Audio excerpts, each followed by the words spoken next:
The veils are thin and the destiny doors are wide open.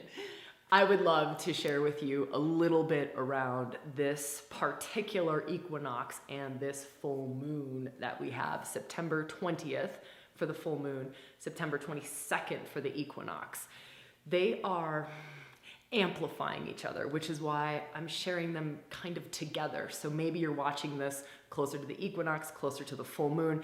Allow this conversation to weave together. Allow this to gift you wherever you're at, whenever you're watching this. Maybe it's even after the equinox. That energy will last for a while.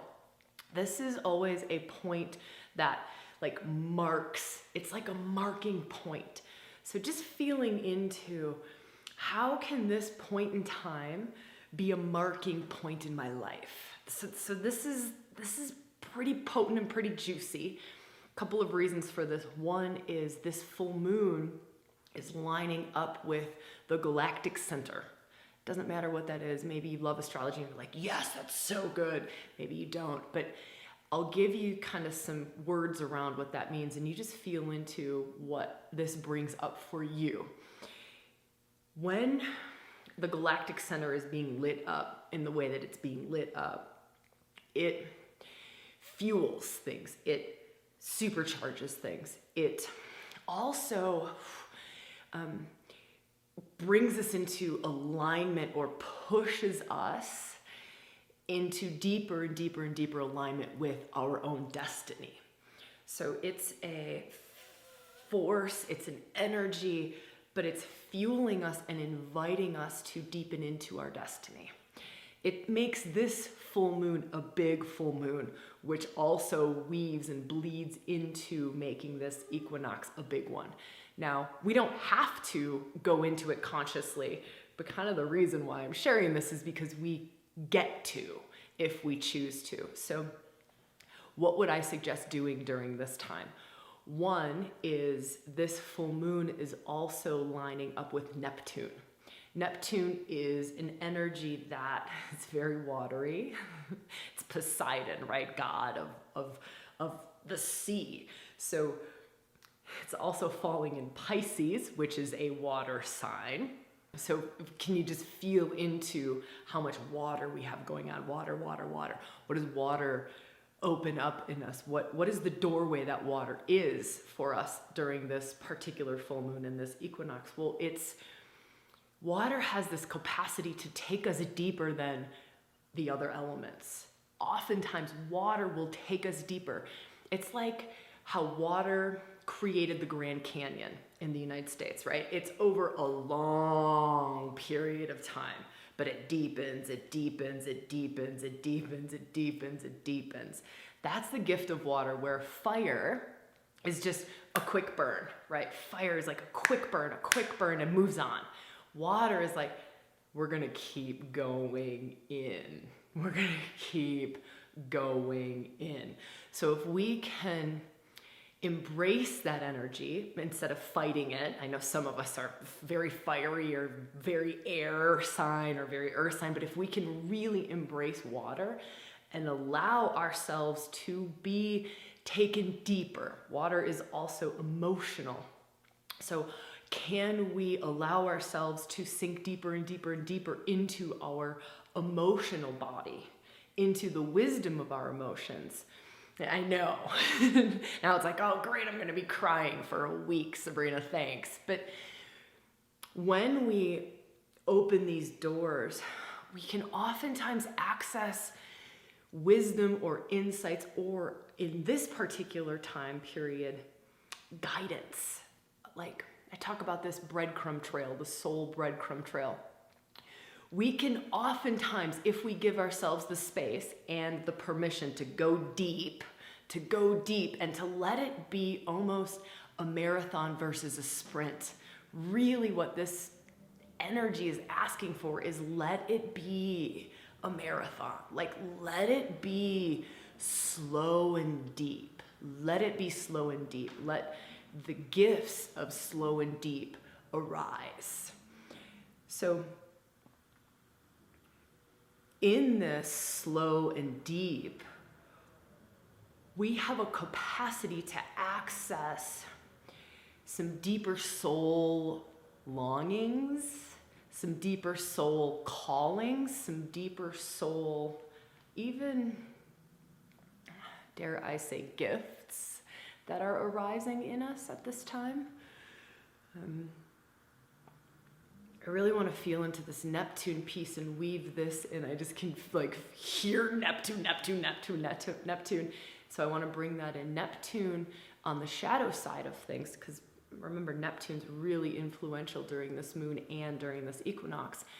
On the shadow side of things is escape artist, like escaping, numbing out, anesthetizing, drugs, doing things to excess, right? Things to get out of mundane, everyday thinking reality. But the light side, so if that's the shadow side, if we think about the other side of the coin and the gifts of Neptune, is that Neptune energy allows us to get out of everyday thinking, get out of the constraints that were oftentimes the repetitive thinking patterns that we're stuck in.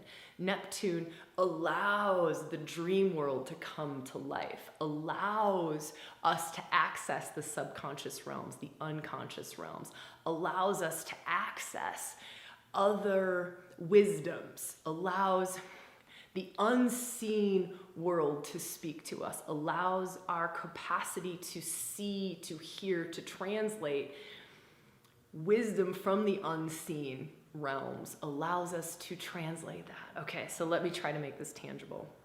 How do we do that? One is just make some space for it. Make some space for it.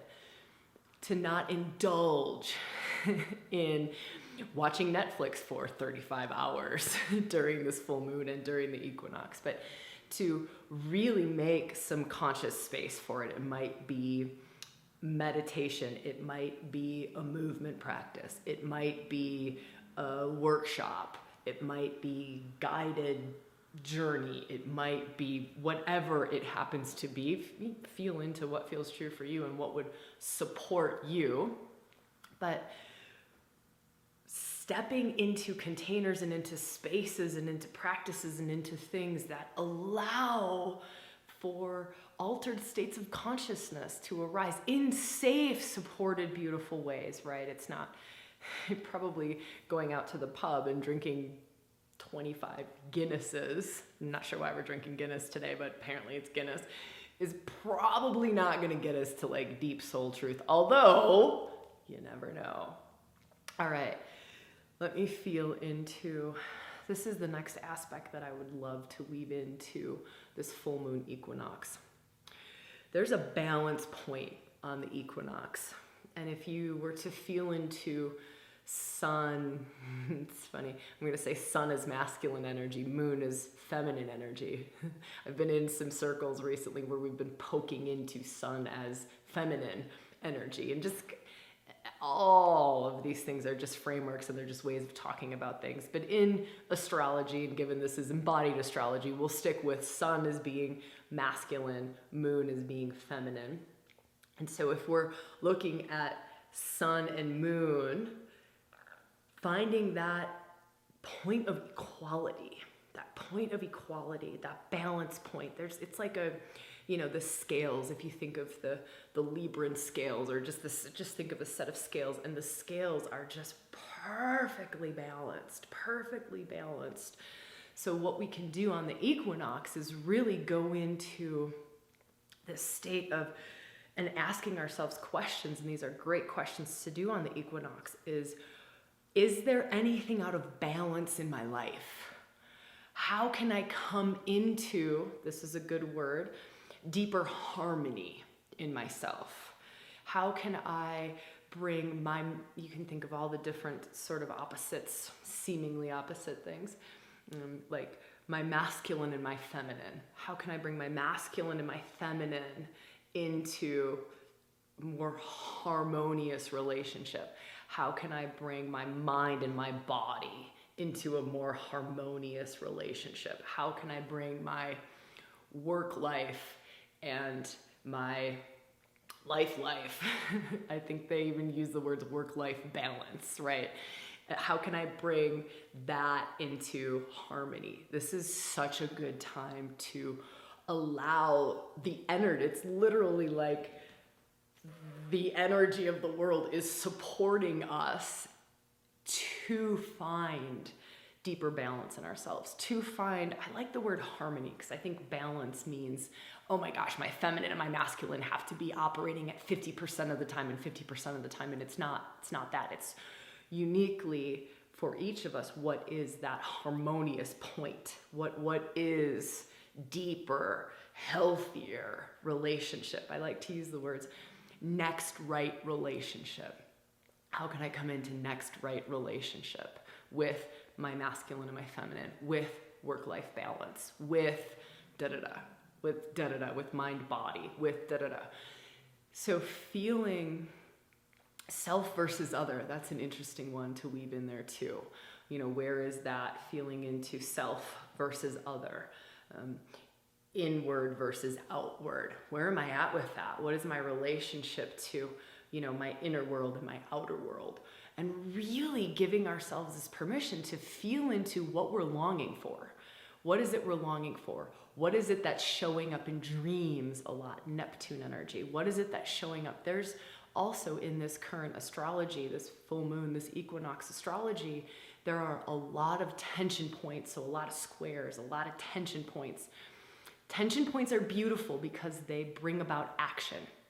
But it's in the tension that we get to, if we give ourselves the space, instead of just going, this is challenging, I'm out, I don't want to feel this. If we give ourselves this permission to go into, where are the tension points in my life? So here's practice number one. I'm just going to bing, we're going to do a couple practices here.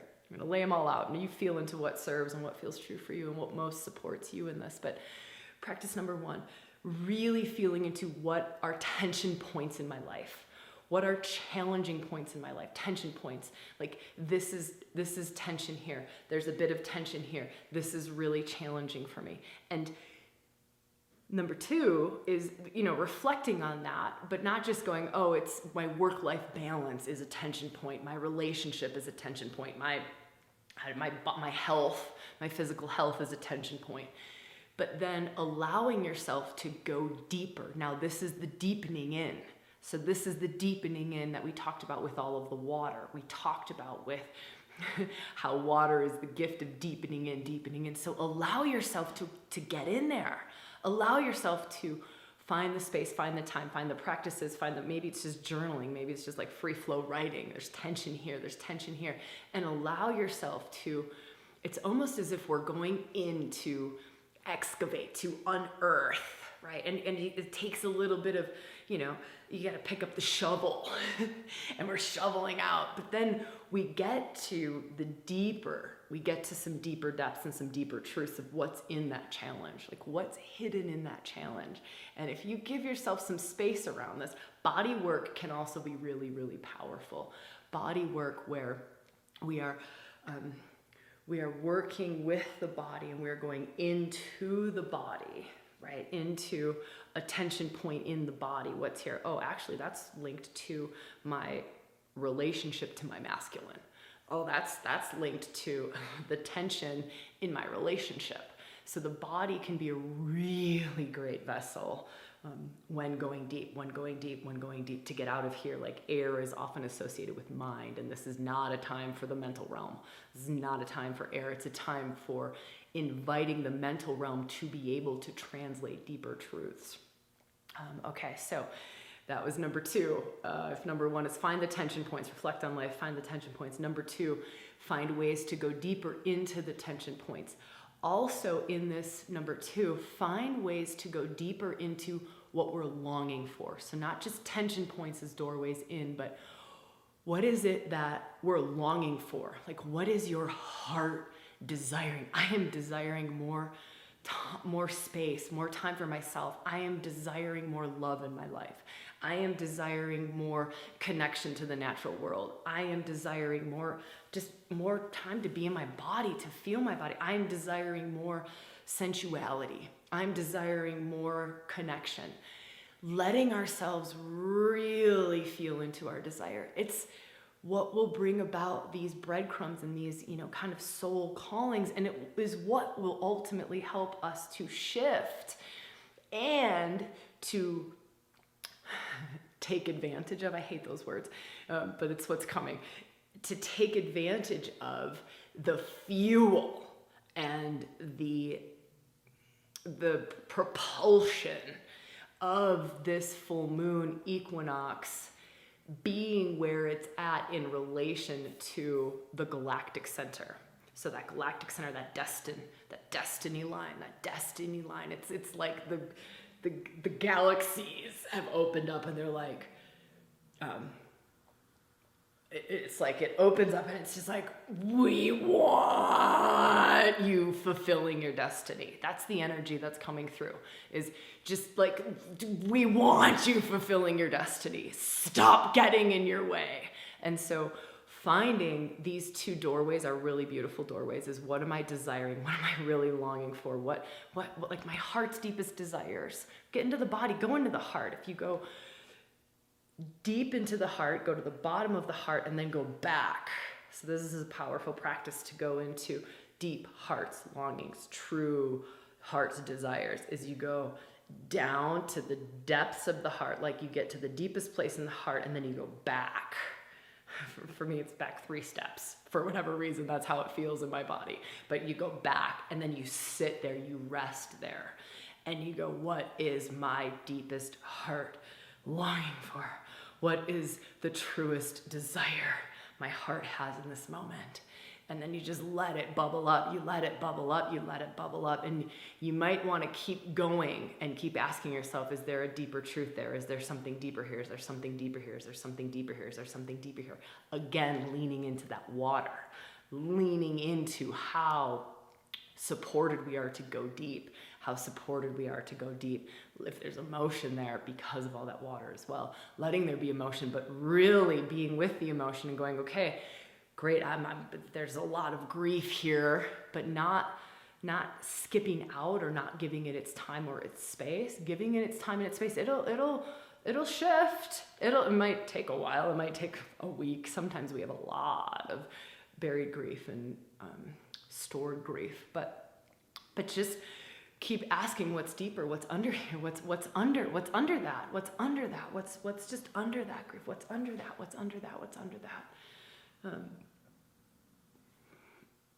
And then let me feel, I know that we're over our 15 minutes, but let me feel if there's any kind of last. Yep, so feeling into these different doorways in, what are the tension points, asking for some change, some transformation, what kind of gifts can I unearth, where are my callings coming from out of tension points or out of things that are rubbing or not working, and then also where are callings and guidance, where is guidance coming from out of what my deepest heart's desires are, and then really allowing them to come up to the surface. It's almost like we're unearthing them, we're allowing them to come up to the surface for some air and some light, And then what you can do is you can feel into the harmoniousness of, now we're getting out there, the harmony and the balance point of the equinox.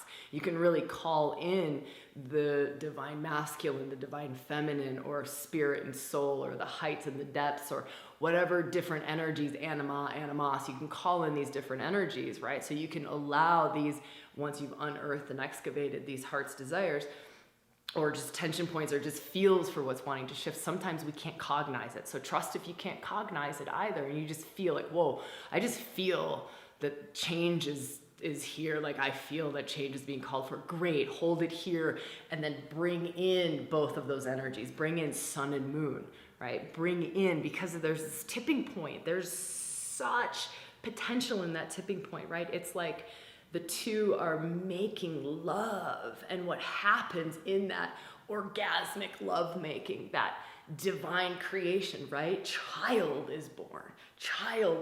So allow that to fuel allow that to fuel, allow that to fuel, allow that to fuel whatever it is that we're unearthing, even if it's not something that we can cognize, even if it's not something that we can put words to, right? Just feeling it out here and then bringing that beautiful masculine and feminine energy in to it, to support it, to birth it out into the world. If you want practices around that, bringing the masculine and the feminine together, we just released Sacred Sexuality online. Just released that program, and it's open, it's totally available. It would be an amazing program to bring into this equinox energy if that's something that you feel would support your journey. We do altered states of consciousness. We work with all of the things that we've kind of been talking about here. It's very embodied. It allows us to keep going deep and deep and deep and using that water, the gift of the water energy that's here now. So just an offer if that sings to you. All right, enjoy this full moon and this equinox energy, this galactic center being activated, the Neptune energy, the veils being thin. It's almost like the seas are parting and your destiny is just right here waiting.